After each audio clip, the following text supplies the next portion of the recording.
Good evening, everybody. Welcome to episode 2 of the Hills Football Referees Q&A series. For those that don't know me, my name's Chris Codling. I'm the Referee Administration Officer at Hills Football. I'm not going to talk too much tonight rather than ask questions. We're all here to see our special guest who's on screen here, Mr. Rob Nieuwenhuis from Football New South Wales. Rob, thanks for joining us this evening. You're welcome. Appreciate you giving up your Monday evening when you're in lockdown. You don't have to be at training, so I'm sure you don't have anything better to do. Look, I think the most logical place to start is when you first got involved in football in any capacity. So can you take us back to that point? So yeah, it's a bit weird actually coming in here and spending this time talking about myself, because as many people who have attended my my assessors courses, the first thing I always talk about is that no one really wants to hear about the assessors. We want to hear the stories and talk about making referees better rather than telling the stories of our history and past. So yeah, it's kind of interesting to get to sit here and talk about myself for a while. And my workmates, I noticed that Emma was there, know that I do like to do that a bit. So here we go. So I started playing football in year 3, which was, believe it or not, back in 1975. I did the maths today and scared myself a little bit. So that was back when we were still kicking leather balls around on the field and playing full field games at 8 years old or something like that. So it was crazy. And funnily enough, my first 2 years of playing football, I never won a game. But I had a coach that instilled a love of the game in our whole team, such that we played together I think we played together for about 8 years before people started moving and all those sorts of things. And it was just purely through a coach who loved football and could pass that love on to a bunch of 8-year-old kids that ran around like lunatics trying to kick a ball. Funnily enough, he was probably my first inspiration as a coach, because I always remember the love of the game that we had, even though we never won a game for so long. Yeah, wow. So that was, as you said, you scared yourself with the maths this morning, quite a while ago. Yeah. How long did you play for? So you started in year 3, so you would have been, if my maths are correct, it's like 8 years old or something. There or thereabouts, yeah. So I finished playing when I turned 40. So okay, so what a decent playing career.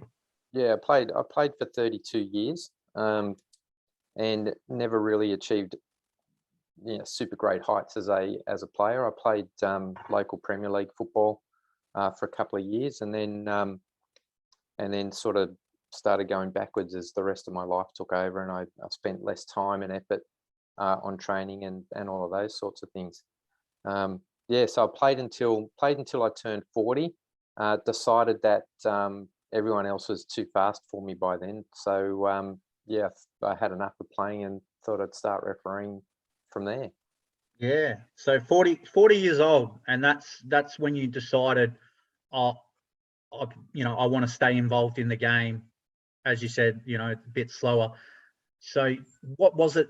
Was it just that urge to stay involved in the game that you loved from such a young age that made you decide to want to become a referee, or was there some other determining factor? Yeah, well, there was a couple of things really. When I started playing, through my whole career, I had a bit of a reputation for disagreeing with referees throughout my entire career. In fact, I probably spent a few seasons, probably more time on the sideline than I did actually playing because of my my disputes with referees. And interestingly enough, the very first time I actually went into a MacArthur referees branch meeting, I'll never forget. I walked into the room, and there was a table with 6 referees sitting at it who every single one of them had sent me off at some point in the previous couple of years. And it was really interesting, and I got a really different insight into refereeing when they all saw me walk in, laughed at me, and invited me over and offered me a drink. It's probably the first time ever that I realised that referees weren't a bunch of idiots that just wanted to take control and ruin games for players. Right. So 40 years old, you start refereeing, and as you mentioned, you started with the Macarthur football referees, where I believe you are still with them today. Correct. So how did your career kind of take off from there? Obviously, we're going to hear a little bit later about what you do now as a referee, coach, and assessor. But Sure. what was it like in the beginning when you started refereeing?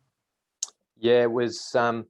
I came in with a couple of goals as a referee. So my first goal is that I never wanted to be that referee that was making a decision from halfway. One of the things that I generally hated in a referee when I was playing was the referee that was making a decision from 40, 50 metres away and expected me to accept the decision when I'm sort of 10 metres away, and I could see that they definitely got it wrong, in my opinion. So my first goal is I always wanted to be that referee that was going to be close, and I wanted to be a referee that was going to, that the players had come off the field and want to sort of shake my hand and say, well done. They were the two major things that I was aiming to achieve. So when I started, I pretty much ran around the field like a headless chicken and chased the ball from one end of the field to the other. And I spent probably the first 2 years of my career just as a sponge. I refereed as many games as I could. I was doing sort of a couple of games on Saturday, a couple of games on Sunday. I was refereeing school games during the week. I was watching referees before my game and after my game to try and pick up as much insight into what I was doing as I possibly could.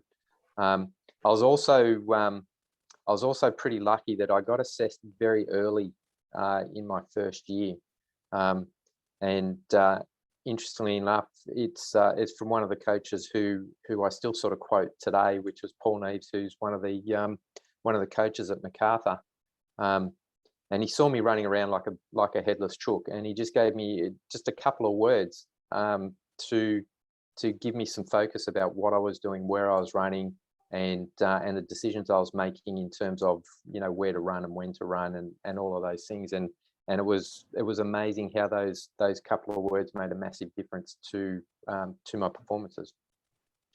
Yeah, that's excellent. So what kind of level did you achieve as a referee? I believe you still referee actively to this day. Yes. So what kind of level did you progress to as a referee? So I was refereeing in the New South Wales State League branch. I managed to achieve my my level 1 practical. So I did a few games on NPL 1, but I spent most of my time probably in NPL 3 and NPL 4.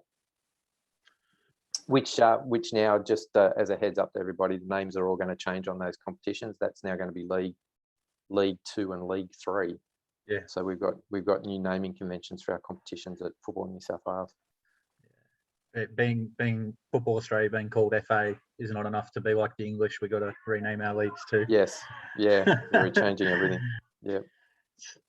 So you've had a fairly successful refereeing career in the scheme of things because you started so late in a referee's lifespan. Yeah. When did you decide that you wanted to then pursue the coaching pathway that you're still on to this day? Yeah, that was kind of a like a gradual evolution of what was going on in my refereeing career. So I'd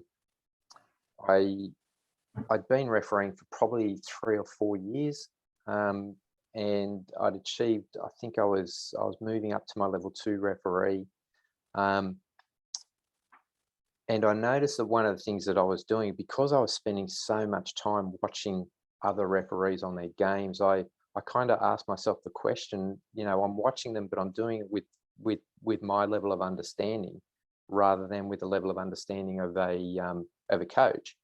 So I went and did the level 3 assessors course, so I could actually watch the referees from a different perspective and get a different idea of what they were doing.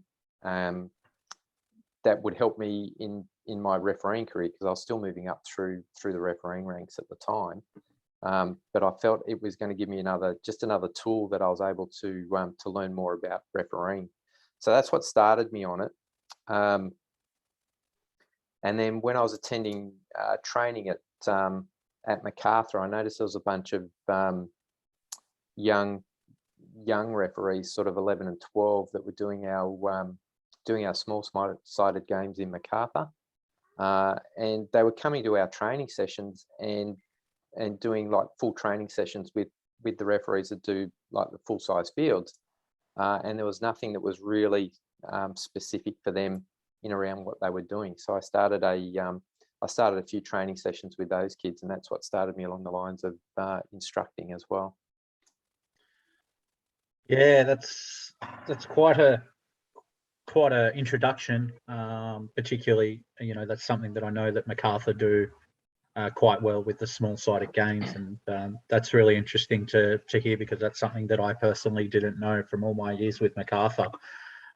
So at what point did you then have the opportunity to join Football New South Wales in your professional life, like you are now? Yeah, well, my evolution as a coach from doing the small-sided referees, I became branch coach in MacArthur branch, and the then brand new referees manager at Football New South Wales came and did a presentation at MacArthur branch about his plans for Football New South Wales referees, and how we're going to bring Football New South Wales referees back to the top in the national competitions and things like that. And it was really interesting to hear the things that he presented to our branch were the things that I'd already been talking to the people in the branch about trying to start acting like state league referees, because obviously for a local branch, our goal is to get people into state league branch. And my plan was that we were going to train like state league referees, and we were going to learn to referee like state league referees. So when we got there, we'd be successful in the branch, and it pretty much mirrored exactly what Chris was saying about Football New South Wales and FFA. So training our Football New South Wales referees like A-League referees and W-League referees. So what I did, I had a chat to him afterwards, and we just sat down and had a drink, and I said to him, what you're suggesting is exactly what I was planning on doing with the branch, and we just chatted for a little while. And probably about 6 months later, the job application came up for referee education coordinator at Football New South Wales, and I figured, well, we're already very like-minded in the way we think. It looks like it'd be a great place to go and work. So I figured I'd give it a crack, and yeah, and that's what started me at Football New South Wales. And you're still there to this day, so it must be a fairly good place to work. So. Yeah, it's not too bad. We don't mind it. Yeah, and for those that don't know, Emma is also in the chat this evening. Emma works at Football New South Wales as well, so thanks for tuning in, Emma. Let's talk about where you're at now in your career. So you're now at the A-League level as a referee assessor. So how long have you been there? So last season was my first season as an A-League assessor. I spent a year. The year before that, I was assessing on the National Youth League. Yeah, the National Youth League, great competition that's produced some great New South Wales match officials into A-League level now, which is excellent. Sure. So let's talk about sorry, I've lost my place. Let's talk about what a typical week. We heard from our guest last week, which was Bradley Wright, who's an assistant referee on the A-League, and we asked him the same question about what a typical week for him looks like leading up to an A-League appointment. I dare say it's somewhat different for you because you're not doing the physical training that he would be, although I do hear that you like to keep yourself fit. Talk us through what a week as an A-League assessor looks like. Well, match day -1's a little bit different from the A-League guys. So match day -1 for an assessor is like a pizza and a couple of drinks and yeah, getting ready for the game. So not really, but look, my week leading in's probably a little bit different, and of course, you know, I have the I'm lucky enough to be working in football. So the week leading in for me is purely dedicated to, you know, my day job is training referees, and when I see my appointments, we generally get our appointments 2 weeks out. When I see my appointments, my assessing of that referee sort of starts 2 weeks before. So if they're on a game, I'll watch their game, and that'll give me an idea of where they're at, anything that I think maybe they need to work on, or just give me an idea of how the referee is traveling. The week leading into the game, I'll chat to John Bowdler, who is our appointments officer at Football New South Wales, and also one of the most highly respected referee coaches that we've got in the country. So obviously, I'm always picking his brains for ideas and things like that. So I'll talk to him about the performance that I've seen of that referee. So either the week before, or I'll go and watch whatever replay of their last game was. So that's my preparation leading in, and then I just make sure that I've got everything ready to ensure that I'm getting to the game sort of that hour and a half before kickoff and all of those sorts of things on match day. So if I need to leave work early, I ensure that obviously my calendar's set and all of those sorts of things. But yeah, so there's not too much by way of having to learn too much about team activity and things like that. That pretty much presents itself to us on match day as coaches. Yeah, definitely a different week of preparation to those match officials that are on the games as well. Kind of following the same path of that, we spoke to Brad last week about some pressures that he found or he felt being on the A-League as a referee. I think coaches, from my experience, coaches still feel pressure and still face pressure when they're coaching, particularly at a high level, because obviously these guys are in the limelight. But if coaches aren't doing their bit to help develop those referees, then it's potential that they're going to be in the limelight to a degree. Is there any sort of pressures that you face as a A-League assessor? I don't know if you'd necessarily call it pressure, because, you know, if I make a mistake, someone will send me an email and say you've made a mistake. When a referee makes a mistake, or an assistant referee makes a mistake, then it's there for the world to see. And obviously people are always talking about referees' performance and assistant referees' performance. So in terms of pressure, for me, the pressure is it's not so much pressure as it is.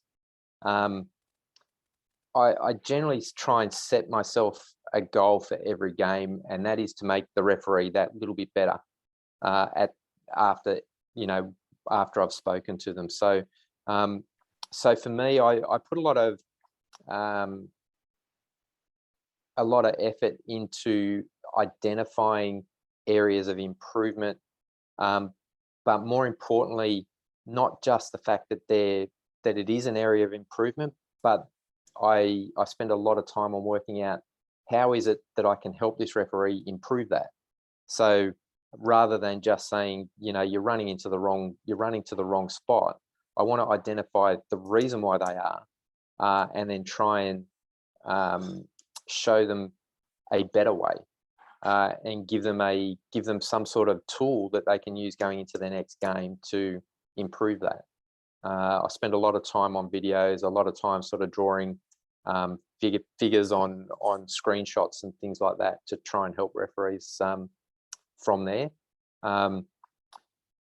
That's probably the biggest thing for me. The other thing is as well is I'm very keen to allow referees to have their space sort of coming into a game, and allow them to kind of rule their dressing rooms coming in, because I think it's really important for a referee to be the boss when they get to a game. They're the ones that are putting their reputations on the line all the time, and they don't need me in a change room before their game trying to one up them or be the bigger dog in the room, I guess, for want of a better word. So it's just finding my place to build rapport and not to put any extra pressure on a referee sort of coming into a game. Yeah, it's definitely different, but that's something that I find very important as well. That dressing room needs to be, a sanctuary, if you will, for the referee and his team. 100%. We don't want to invade that space unless it's absolutely necessary, and for as brief as possible. Just further on the A-League, now that you're there, where to from here in terms of your career? That's a really good question. I started thinking about that today, and really for me, I never really expected that I'd get to the A-League, and the goal sort of came later in my career when I started going to some national titles and things like that, and I started meeting some of the other A-League referees. I felt like I had something that I could add to what they were doing, and that was the first time I really even thought about getting to the A-League. My major goals, pretty much since I started at Football New South Wales, my goals have all been sort of based around what I can produce out of Football New South Wales, and that sort of continues to be my big goal. Things like getting to the A-League, whilst it's it's obviously a privilege, and I'm proud to be there. It's kind of a bycatch of the work that I'm doing in Football New South Wales, and trying to get as many of our referees through and get them into the higher levels of football. It certainly helps that I am sort of involved in the A-League now, because I have a better understanding of the expectations of our guys, and I think it can only serve to make me a better coach in New South Wales and make our referees better. Is there any opportunity? Is that a good enough dodge?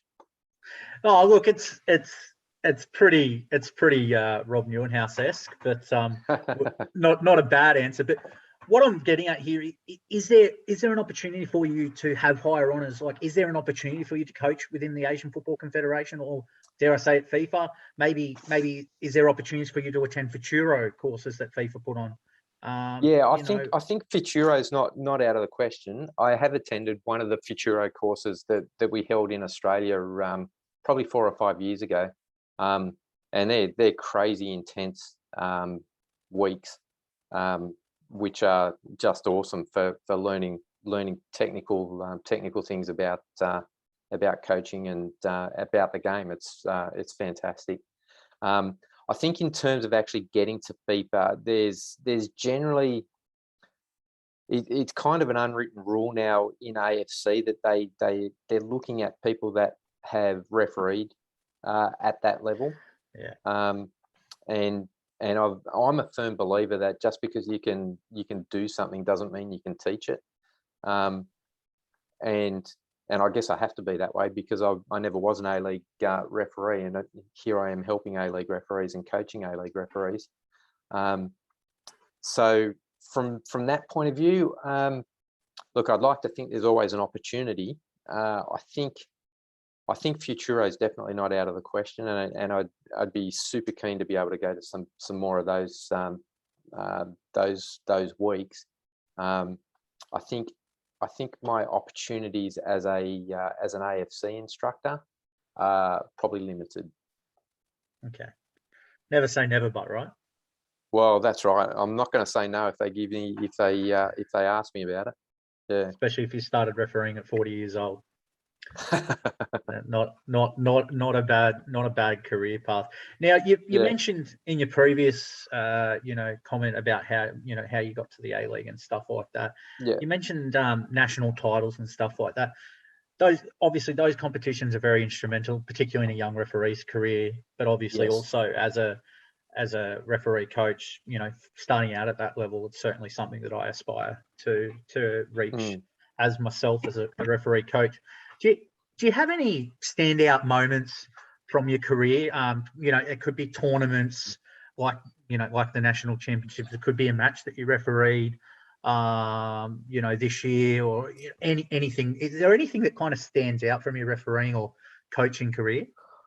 Oh, look, we all love getting a grand final and things like that. Again, I managed to get appointed to a state league under-20s grand final, which I had no expectations of, and it was probably the highlight of a pretty strong season. I had a grand final in Macarthur, which I was also proud of achieving that. Funnily enough, I found the game itself was quite a it wasn't a highlight game so much. The game itself wasn't the best game of football going around, but we all like to get a grand final. As a coach, it's nice getting really good appointments, and I was lucky enough to get appointed to the NYL grand final 2 years ago, which was prior to stepping up into the national panels. Again, the game was average, and funny enough, I think just as a heads up to referees, whilst grand final appointments are, they're really good appointments to get, and they call them an honour appointment for a reason. More often than not, the best game of football you'll ever referee is the qualifying finals. So the ones where the teams are actually trying to get into the final, because they give everything in that game, because they all want to make the grand final.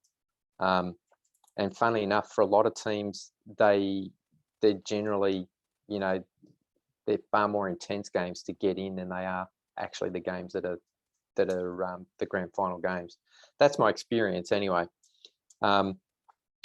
So it was good to, as a coach, to get nominated to the National Youth Championships, of course. But it's really interesting because you forget very quickly, that it's about you, because ultimately, you go there, and where we spend, especially at National Youth Championships, we spend a week focused entirely on a group of referees, and trying to improve them as much as we can, and it's a fantastic opportunity to improve as a referee. Again, a word of just a word of coaching, I guess, to all your referees. If you get an opportunity to go away to any sort of tournament for any sort of time over a couple of days or a week or whatever it might be, take them. They're the best times to learn. You get coaching pretty much on every game. You can then go and implement it in the next game that you do, and the learning that you get at those tournaments are fantastic. There's a couple of tournaments coming up early next year, Bathurst Cup and Proctor Park Challenge for you younger guys. We're very keen to have you along, and certainly your refereeing will improve as a result. So yeah, and of course the highlights then of those tournaments is seeing the referees that I've watched developing in New South Wales do well. It's kind of like being a proud dad sometimes, only that I have less influence on what's going on, but I like to take credit for it. As every good coach does.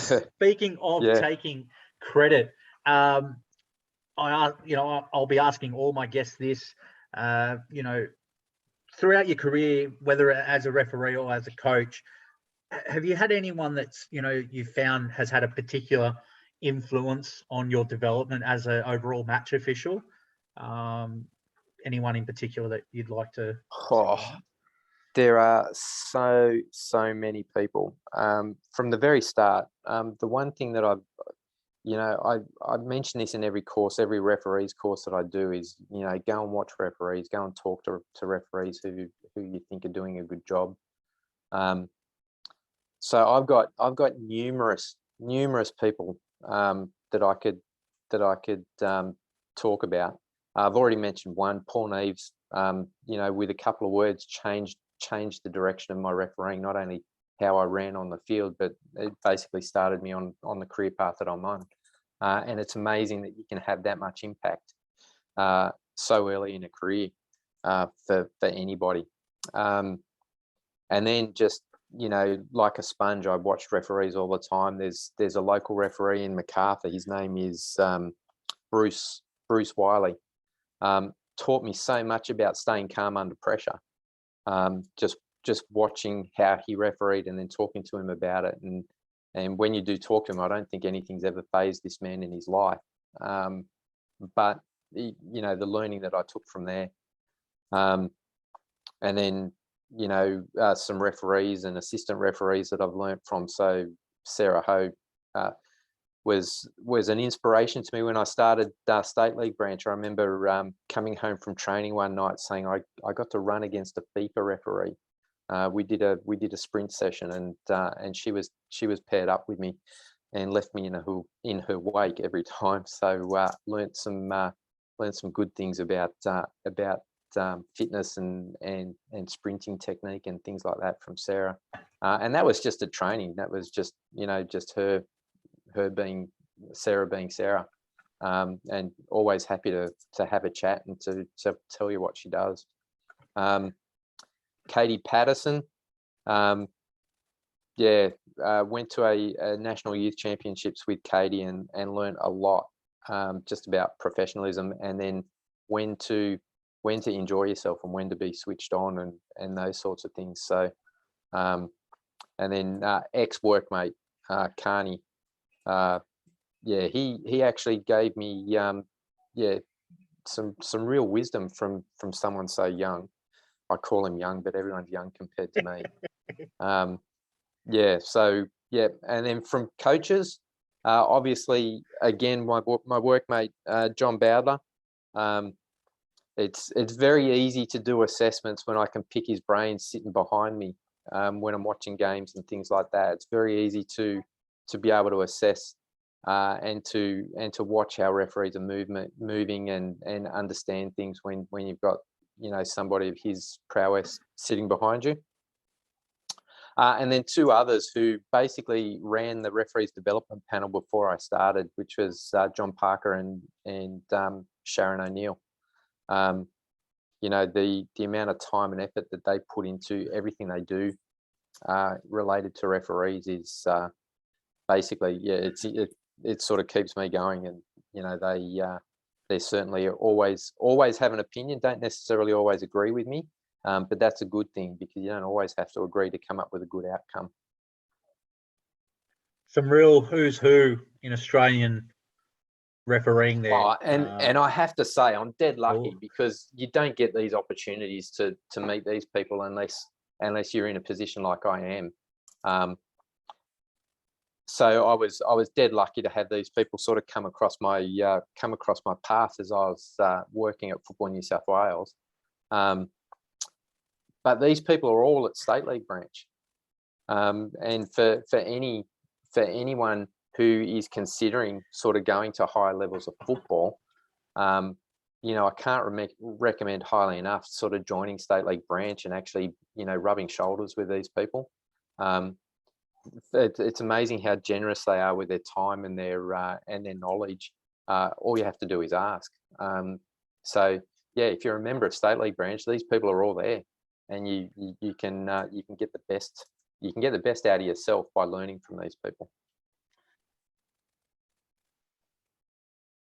Speaking about someone the caliber of John Bowdler, you know, I personally remember watching John on the NSL when I was very young, but I've watched video highlights and you know, some people that I've been very fortunate to meet throughout my refereeing career. And you know, as you said, everyone's young compared to me. I feel like I've been doing this forever. I think I've been actually doing this longer than you have, Rob. Longer than me. Yeah, it's been a long ride. Do you have any refereeing idols? And I mean, I say it's a bit of a strange question because of how late you started in your career. You probably wouldn't have thought about this when you were younger, like I did. But do you have any idols? Yeah, no, I don't. And simply for that, right? So as I played until I was 40, and there wasn't a good referee in the world.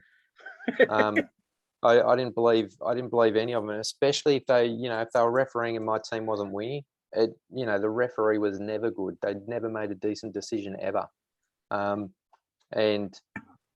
I'd never paid any attention to them at all. So yeah, in terms of idols, probably not. There's a whole stack of referees who I love their style, and sound like a suck up. I've mentioned everybody that I've worked with, but when Chris Griffiths-Jones used to run around, his refereeing style and when you talk to him about what he does and his tactics and his thinking behind how he went about like a game to basically just control it from start to finish. And nobody's perfect, we can't get them all right, but to see how he went about it and to understand the idea behind what he was doing, it was obviously you learn a lot from that. My refereeing sort of improved probably 100%, just by having those conversations over Thai food at lunch or something like that. The guys running around now, there's some awesome referees running around on the A-League right now, but I'm particularly, I guess, as a lot of people are, if you've been watching our Facebook page or watching pretty much any refereeing Facebook page, we had our first referee on the English Premier League, the first person outside of England and Great Britain to referee on the Premier League, who's Jared Galette. And whilst again I had zero to do with Jared, I've always liked the way that he's refereed. And talk about courage to do what he's done, to go across there, and he went and paid his dues and went through all the lower tiers, gave up a FIFA badge to go across there, and is now refereeing on the English Premier League. You got to take your hat off to someone like that. Well, funny you should mention Jared Gillette. I was going to hold questions until the end, but I've had a question come here through the chat from Richard McGuinness. And Richard, I thank you for your question. And he actually says, considering that, Jared Gillette did make his debut over the weekend in the English Premier League. How did you feel he went as a referee coach? Maybe you could give us a little insight for those that might not have experienced your coaching before. How do you feel he went? Well, from what I saw of his game, so basically all I saw of his game was him blowing the whistle to start the game, and I noticed he was hanging on to the whistle as he blew it. So the only coaching I could have for him in the game, in the part that I've seen, is when you blow the whistle, don't hold it, because they're not meant to be held when you blow them. So that's all I have. Well, that's maybe smile a bit more. Maybe smile a bit more. I noticed that he's bucking the trend, the English trend. If you watch closely, like I do, because most people, once they become a referee, they tend to watch football and watch the referee a bit more than they do the game. All English referees must wear a lanyard, and they must use a black whistle. Jared did not wear a lanyard, and he used the silver whistle. Good on him. Yeah. So no, look, I mean, that must have that must have been pretty a pretty special moment for him. And it's funny you say that. I was talking to my wife, when I read that he'd been appointed, and it was early last week, and I said, what a week that would have been. Imagine being him for that week and being in his shoes, and just having that feeling of what's coming up. And you have those weeks rarely in your career as a referee. The first time you get up to first grade men's, the first time you get up into state league, first time you get appointed to A League and things like that, maybe the odd final and things like that. but it's just a lesson to really enjoy those times. And yes, there's nerves and things like that, but that's all part of the journey, and a really, really cool part of the journey. It's one of my favorite cliches to say to people, if you're not nervous, then it doesn't mean anything to you. And it's simple to say, but it's just part of that journey and something to really be enjoyed. Nerves are a really good thing if you accept them for what they are and turn them into positive energy as you get closer to the day. But it's an awesome feeling, eh? And I'm sure a lot of people here have had that sort of feeling, but it's great to have it. That's certainly something that you instilled in me personally, that I hold close to my heart to this day, and to the referees that I coach, and I referee with. Particularly before those big occasions, I like to say, "Are you nervous?" And they all look at me funnily, and I'm, and then when they say yes, and I've gone, well, that's good to hear. That's good to hear.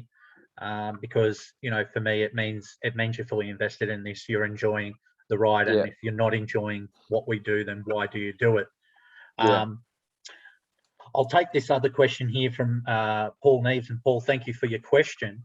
Paul asks about a living legend that is New South Wales and Australian refereeing, but particularly Macarthur refereing, Boyd McGregor. We heard about Boydie last week. Those that are joining us from Macarthur tonight know all about Boydie, and those that don't, Boyd McGregor used to referee in the NSL back in, I think, the 80s. Was very unfortunate to not go much further with his refereeing career. How much influence? The NSL is pretty good, though. The NSL is pretty good, though. How much influence did Boyd have on your career? We heard from Brad last week that Boyd was very influential when he started, and actually you would have started at a similar time to Brad. So Boyd was branch coach. The one thing, well, there's two things that I remember about Boyd. One was as a player, and one was when I started refereeing. So I always remember as a player, it was a Linwood Cup final, which was basically, it was the losers final of Premier League way back. And we got told that we were playing on Linwood Park number 1, which was still grass, obviously. And our referee for the day was Boyd McGregor. And everyone in my team was like, they're almost starstruck by this referee that we were going to have on the day. And I remember going out and playing that game, and he basically, he can't have blown the whistle more than 3 or 4 times in the first half. And me being me, I disagreed with basically every decision that he was making, and I let him know. And he just came up and I can't even remember the words that he said, but the way that he said it was, I mean, obviously with such authority and just, dude, I don't even care what you're saying, you're whatever it was. He just had this really cool, calm attitude, but a real enjoyment of the game that we were playing. And he said something like, "You're the only one that's not enjoying this game," or something like that. And that was my first impression of Boyd. And then obviously when I joined the branch, he was branch coach, and he'd get up and he'd do a technical session for the branch once a month. And I couldn't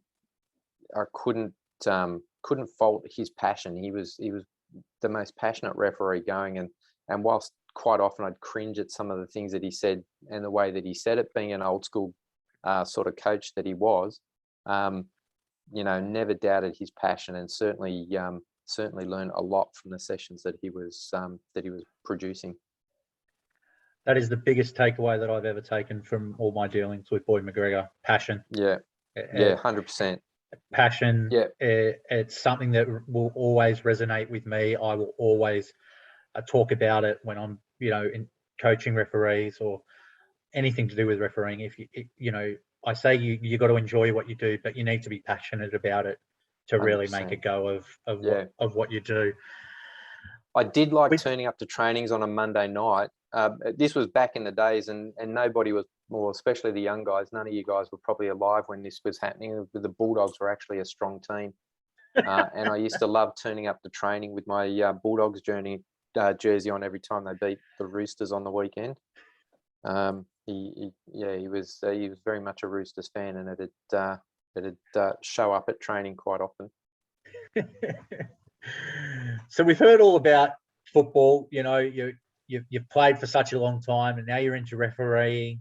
You know, you're at a national level. You work in football. Everything is football. Yeah. How do you get a life balance? Like, how do you get a life balance? And what do you do? You know, for fun, to keep you sane away from football. Well, quite often I'll watch football.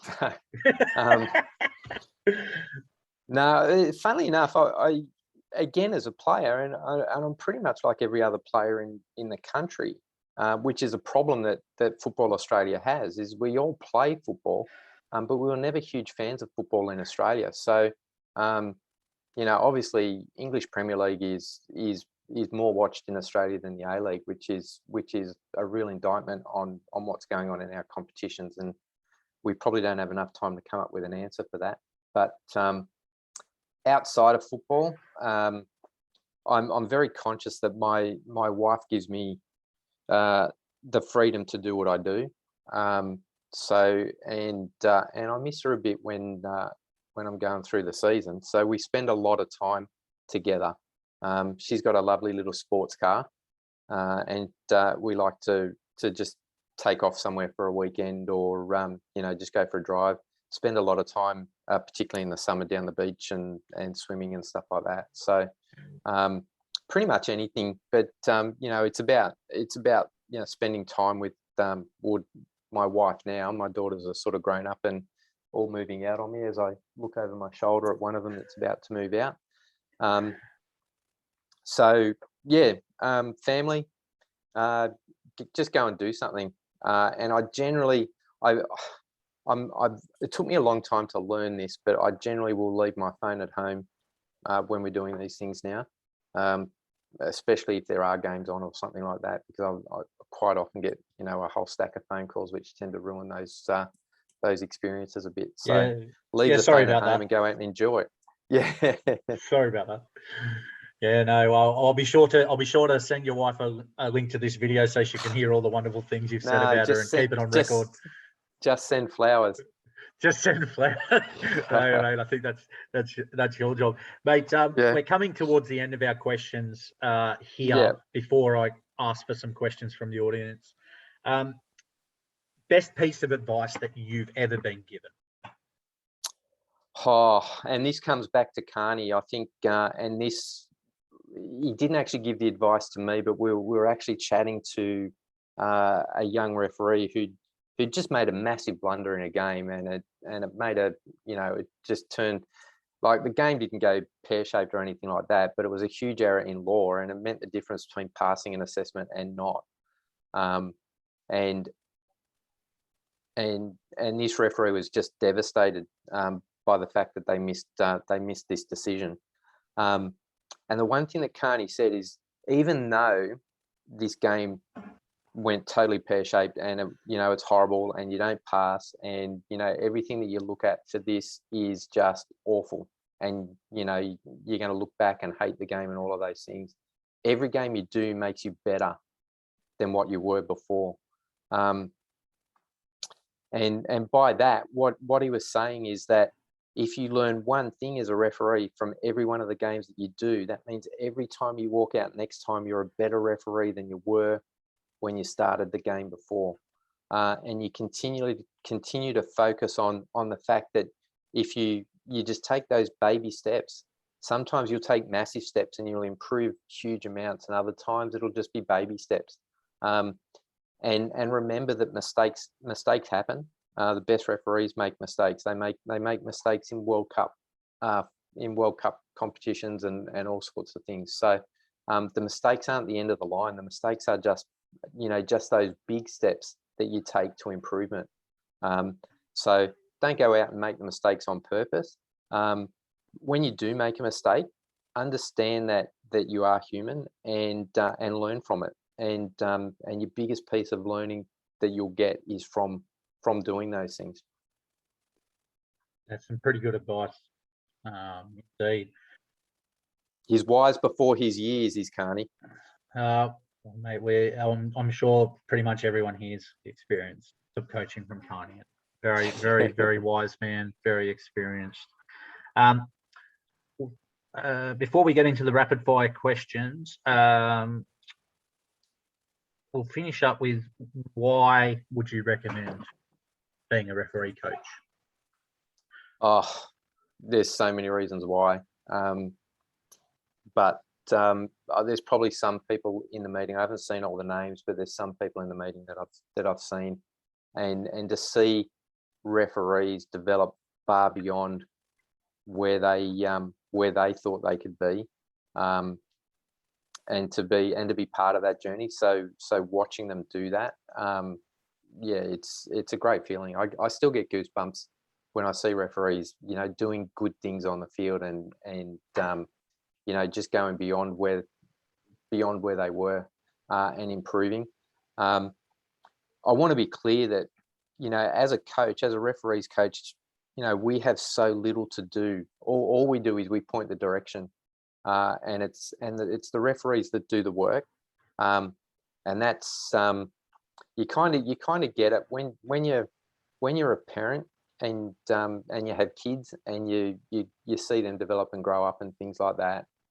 It's a similar feeling as a coach when you watch referees do things on the field, and you see them taking advice, and you see them trying things, and you see them being successful, and then you see them come and ask you for advice and those sorts of things. That's it's the coolest thing about being a coach. Definitely how I feel about coaching, and you get a great sense of accomplishment when you see someone reach any sort of level that they within themselves never thought they could, but deep down you always knew they could. Yeah, I see a couple of names in here. I remember I can see one particular referee, and she'll know who she is. The very first time I saw her referee, she couldn't blow the whistle loud enough for the players to hear it. And years later, she was doing youth league, doing NPL youth and things like that. And it's they're the things that make it worthwhile. Yeah, no, definitely. Before we go into our questions from the audience, our little rapid fire questions that I like to end on, that I'll be asking all our guests. So first one is favourite pre-match meal. Well, there's two, right? So as a coach, it's whatever. Generally, it's a sausage sanger because I'll give it to you free from the barbecue. Never ask for it for free, but always go and get one. As a referee, there's no particular favourite meal, but I generally, when I'm on my game day, I'll eat my main meal sort of 5 hours before kickoff, and then I'll have a snack of like some chips, like a bag of chips or some barbecue shapes or something like that. About an hour or so out from the game. Yeah. So I like to get the salt content up because I get cramps. So. Is that because you're old? Yeah, I sweat a lot. Yeah. That's what you keep telling me. Favorite football team? Liverpool. Ooh. So there's a story about that. So way back when I first started playing, one of the kids in my team, when I was back in third grade, he was English, and he was the best player on our team, which he didn't have to be that good to be in a team that didn't win a game for 2 years. He was the best player in our team. He had an English accent, and he had a Liverpool jersey. And it also helped that they were a pretty good team back then as well. So that's how I started following Liverpool. There you go. That's interesting. Dream holiday destination outside of COVID, of course. Yeah. So I'd love to be at Wembley for an FA Cup final. And I'd love to be at Anfield for any Liverpool home game. When they sing "You'll Never Walk Alone," that's just yeah, I've got to be there for that. Bill Renton supports your following of Liverpool. Well, he's a very wise and discerning gentleman.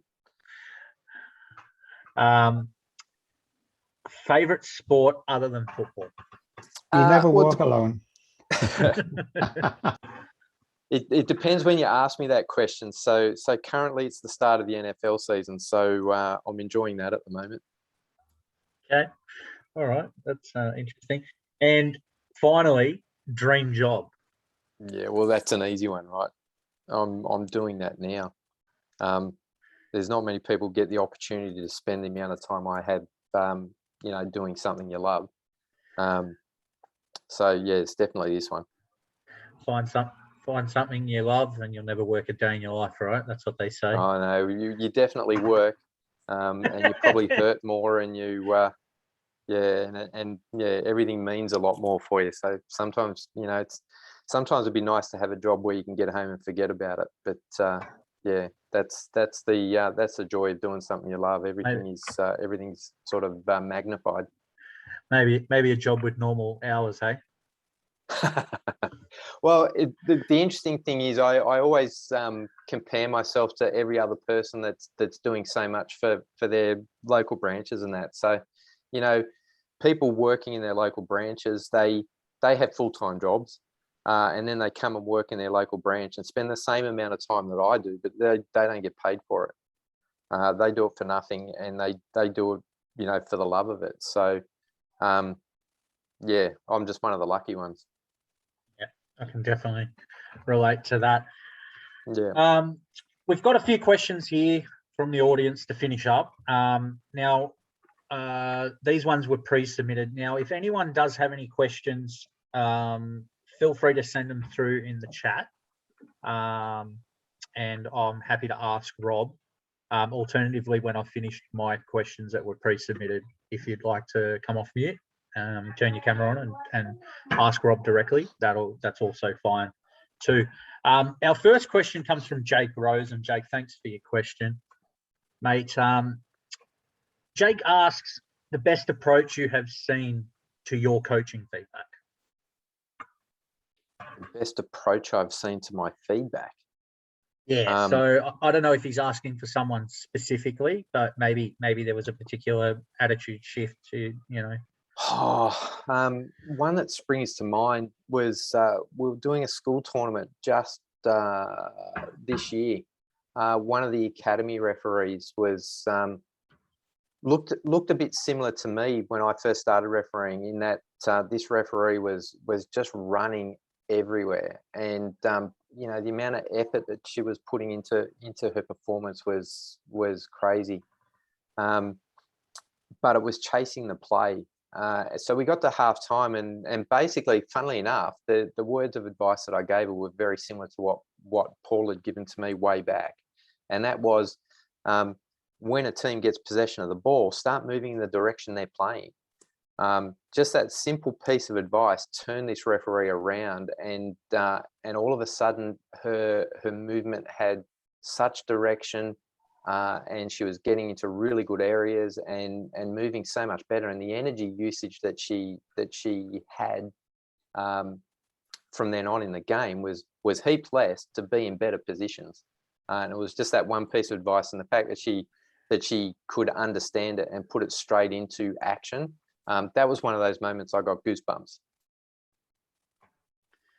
Yeah, that's actually some pretty good coaching there. If you have such a quick impact, that's excellent. Another question. That's the point that I'm making about referees, right? Because all I've done is give a piece of advice, but it has to be implemented. So quite often, and one of the most frustrating things for coaches, and the coaches sort of that are in here would all probably agree with this, is that you talk until you're blue in the face and you don't see any change. And really, a coach is only as good as the person we're coaching. And when the referees actually take that advice and put it straight into practice, it makes us look good. But two, you know, it's the purpose of what we're there for. So it's basically us doing our job well.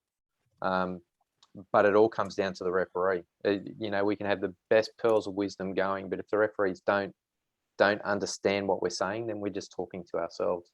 So I guess the onus is on us to be able to communicate in a way that they do understand it. Yeah, no, definitely. And the next question comes from Stephen Basket. And Stephen, thank you for your question. Stephen has two questions, actually. The first is, do you still have a chance to reach an NPL or APL level when you're in the 30 to 35-year-old age bracket? Oh, look, you would have to be an extremely good referee to get there. The normal pathway from branch referee to A-League, depending on your age. Say if you start refereeing at 20 and you're an excellent referee, you're probably looking between 6 and 7, 8 years from moving from your local branch to actually getting into the A-League. So at 30, you've got a very short time frame, so you'd have to be an exceptional referee to get into the A-League by then.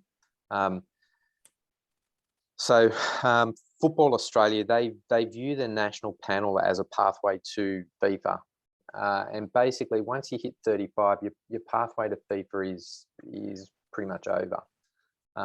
So unless you're the sort of referee that's going to be a semi-final, grand final referee at that age, they're probably not going to spend a lot of time looking at you. In terms of NPL, you could come into New South Wales State League branch. I started at New South Wales State League at 42, 43, and I was doing NPL 3 first grade as a regular. So it just depends. I mean, ultimately, age is only going to stop you as far as you let it. We can say I'm too old, or you can just go out and referee and improve every time, and put good performances on the field and turn up at everything that you can, learn as much as you can, and go as far as you can, and then you can look back and say, well, I left nothing on the table there. So if I've given it everything, this is where I could get to. And it's very easy for me to say now I could have made it on the A-League because I was never a chance to get on there. So I can always have that conversation. I was good enough, just too old. That's what I tell everyone who'll listen. Lots of people will listen. Stephen's second question is, what is your style and philosophy? Do you look more at the technical side of the game or game management? To me, it's all about an entertaining contest. So we have to be technically correct to make good decisions. When I say that, we need to understand the laws of the game, and we need to know how to apply the laws of the game appropriately in the game that we're in. Part 2 of that is you have to manage a game in such a way that we facilitate an entertaining game. As I said, the one thing that I took away from Boyd McGregor when he was refereeing my game was that, I was the only one not enjoying the game. If we can walk away from the game and say that everybody enjoyed that game of football, then we've done a good job. And ultimately, everything stems from there. If it's a good game of football and it's entertaining for everybody who watches, generally, it means that you've done your job well. And technically, that means you've been correct in your decisions, and your match management has been such that you've allowed the game to be the best game that it can be. And to me, if I come away from the game as a coach and I go, man, that was an awesome game of football, the referee is starting from a high level in my way of thinking. Definitely, because we're all there for the game of football, aren't we? So it's got to be 100%. It's got to be entertaining. Last couple of questions here. Richard McGuinness has sent another question. Thank you, Richard. Richard says, when you're assessing people in the A-League, and in particular the FIFA badged match officials, Does anything change in the way that you're coaching them? Do you need to adjust, your coaching method to that of a FIFA standard, or is it just standard coaching at an Australian national level? Yeah, no, it's a good question. I probably coach at A-League a little bit differently than I do at the lower levels, because what I'm doing when we're coaching A-League referees, yes, there's still, there's always room for development and things like that. But I tend to try to be more of a mirror for the referees rather than a coach. And by that, what I do is we generally will talk through decisions, and I do more listening than I do talking in those scenarios, because you don't get to the A-League with no idea, right? So all I'll do is I'm getting quite adept at taking clips of games as the game's going. So I'll come down and I'll show them some clips, and we have conversations around those clips. And the referees know more often than not if they've got a decision wrong, they don't need me to tell them. When I show them and they look at it, they go, yeah, they understand what they've done. So it is a little bit different because I'm less a coach and more like a sounding board for those guys. And you'd have to ask them if that's how they prefer it. That's how I go about it. I'll be sure to ask one of our upcoming guests that exact question. I'll be sure to ask that. That's a very interesting one. We've got a question, 2 more questions. Nothing else has come through, so 2 more questions. This is a good one. This is from Scott Cowter. Apologies if I haven't pronounced your surname right. Scotty, how are you, mate? Thanks for your question, Scott. Scott says, at the elite level, is there much collaboration or ideas exchanged with referees and referee coaches in other major football codes or other major sports? No, not a huge amount. It's a really good question to ask, because it's actually part of what we're going to be introducing into Referees Academy throughout the course of next year. So I've got to do some shameless plugs here, but Referees Academy nomination forms will be coming out in the next 2 weeks. So for those of you that are aged between 16 and 21, watch out for that.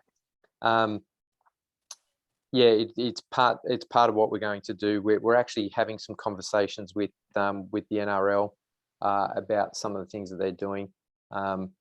And I think really at state level, we're probably we have more to do with that than they do at a national level. I think Brad would remember that the elite development group in New South Wales State League had a couple of sessions with some NRL referees talking about some similarities in what they do and what we do. And Jared Abood, who's a Hills football referee, who also umpires cricket at a national level in Australia and hopefully one day an international level. He mentioned that there is plenty of scope for cross-pollination with cricket, New South Wales and Cricket Australia as well. As that. The questions are all starting to come out here, Rob. So hang on, we'll try and get through these quickly. Already, Jared. Sorry, Jared. I must apologise. He's already done internationals. My sincere apologies.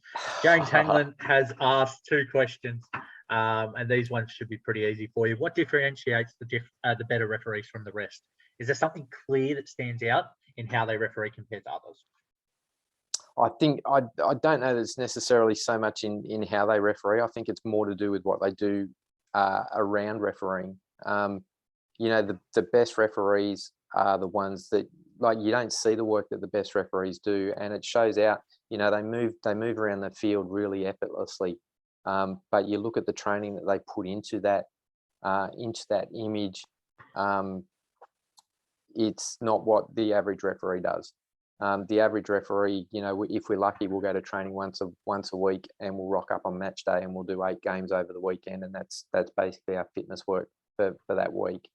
The amount of work that these guys do outside of refereeing is amazing. That's the thing that I think really sets them apart. On the field, they make it look easy. They generally keep a calm head, and when you actually listen to their communications, that's probably the thing that sets them really apart. Given the egos that they're dealing with as referees, they manage themselves and the players really, really well. And James's other question is along the same lines, but can you identify anything that you think made you stand out from the rest? And was there a key thing that you think, and this is maybe a shameless plug for yourself, that thinks, it obviously took you a lot of work to still get to where you are, and we can't shortchange yourself, but is there anything that you think you could pinpoint that you think that you might have had the edge on to get you to where you are? Look, for me as a coach, it's really about the referees, and I think the thing I'd like to think the thing that's made me stand out as a coach is the fact that I focus entirely on development of referees. I'd like to think that I leave my ego at the door when I walk into a change room, and I'd like to think that that what I present as a coach is someone that you can have a conversation with, that you don't have to try and hide things from me. We can just talk about it. If you make a mistake, there's no point trying to make excuses for it. Let's just have a conversation about it and things like that. So I think really it's about my focus on the referees that stands out, and generally that's the feedback that I've been getting along the way, is that they like the way that I can identify obviously good referees, but be able to focus on them and work with them. Yeah, no, definitely. Final two questions. This one's an interesting one. Luke Payton asks, and thank you, Luke, can you talk about the differences in application of laws of the game in elite football and grassroots, particularly around the interpretation of excessive and reckless? Look, at grassroots, the main difference is that when you're at the elite level, there's like 3 cameras minimum watching the game, so you get 3 different angles of every decision. Obviously, they get support of VAR now. They also get the benefit of comms and a bunch of really experienced match officials around them. So generally, it can be a lot more technical, determining the differences between excessive force and reckless. The expectation at grassroots level is that we're not under that sort of scrutiny, and by the same token, we don't want any sort of violent behaviour going on in a game. So sometimes it's better to err on the side of sending a player off than it is going down. In terms of if you think somebody has made contact with somebody's knee with their studs, you may not have had the best angle or anything like that. But if you interpret that that's what's happened, then you need to go with the red card. And the degree of force and things like that has less to do with it at grassroots level. More often than not, if somebody studs somebody else on the knee, the expectation of everybody in that game is that player is going to be sent off. And the only time that you would come down on something like that is if you weren't sure that they made contact or something like that, which is a little bit different from at the higher levels. The expectation is if you have doubt, you come down. So if you have doubt, any sort of doubts, then you'd come down to a yellow card and try and keep the players on the field. But there's a totally different level of discipline going on in the game compared to what you see at grassroots level.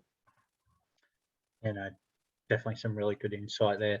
And our final question comes from Jim Bacasides.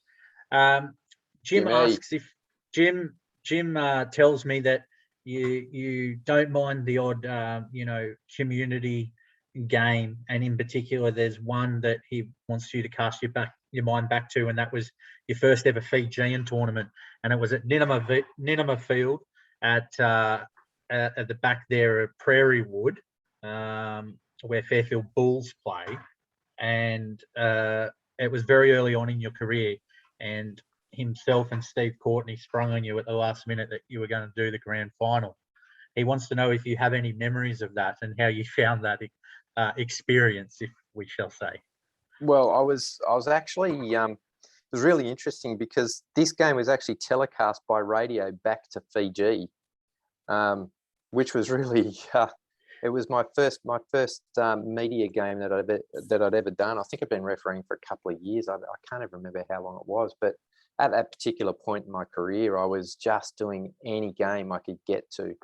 And I think that was the end of 3 days, was it, Jim? 3 days of basically refereeing 6 or 7 hours a day, which was crazy. And I remember my first game in that tournament where I called a player over to give them a public warning. And as he walked over, he said, "You swore at me." And the whole conversation became about me swearing at him. And I hadn't even said a word to the guy yet. I just called him over. But he managed to change that whole conversation from him actually getting a public warning to me trying to defend myself that I hadn't actually sworn at him. So in hindsight, probably would have been better that I didn't take that grand final because I still had a level of inexperience. And I know that there was one team in that grand final that just wasn't happy with any decision that I made. And I don't really remember much else about that game. So I might even have to refer back to Jimmy to tell us how it ended. It must have been some sort of debacle or another.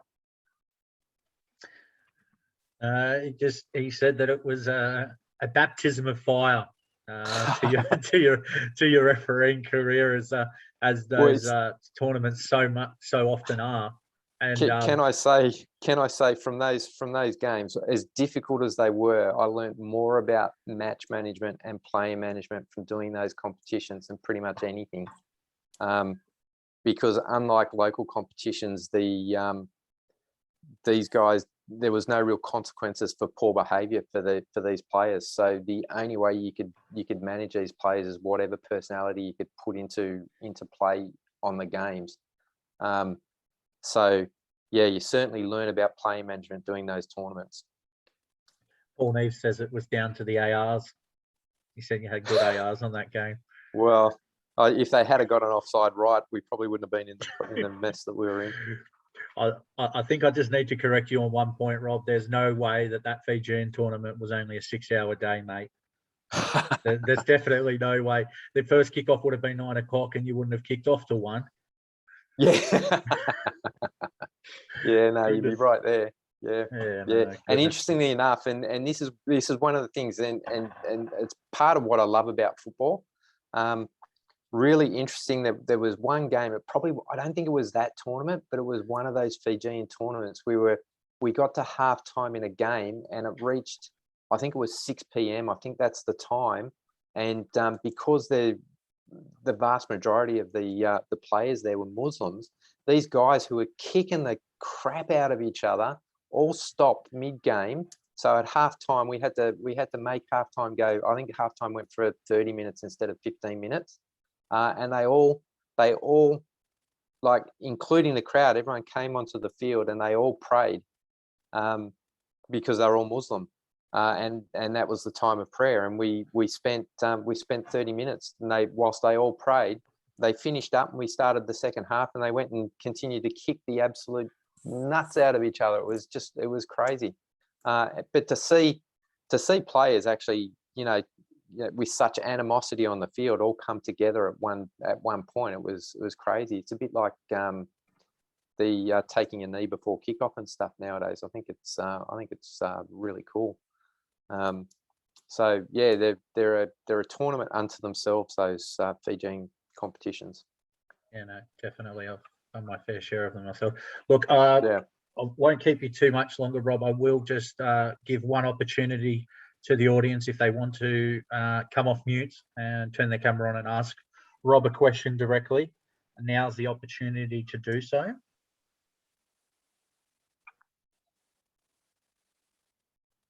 And if nobody does, that's cool. I've got some shameless plugs I need to make. Oh, well, that's going to be all right too. No, look, it doesn't look like anyone else has any questions, which is fine. Rob, please, the forum's yours, please, your final words. Okay, so firstly, yeah, thanks to everyone for coming along. It's like I say, it's really weird being a coach and talking about myself. So I appreciate that everybody sort of came on and had a listen. And I hope there's something out of tonight that might help you guys go forward in either your refereeing career or your coaching careers.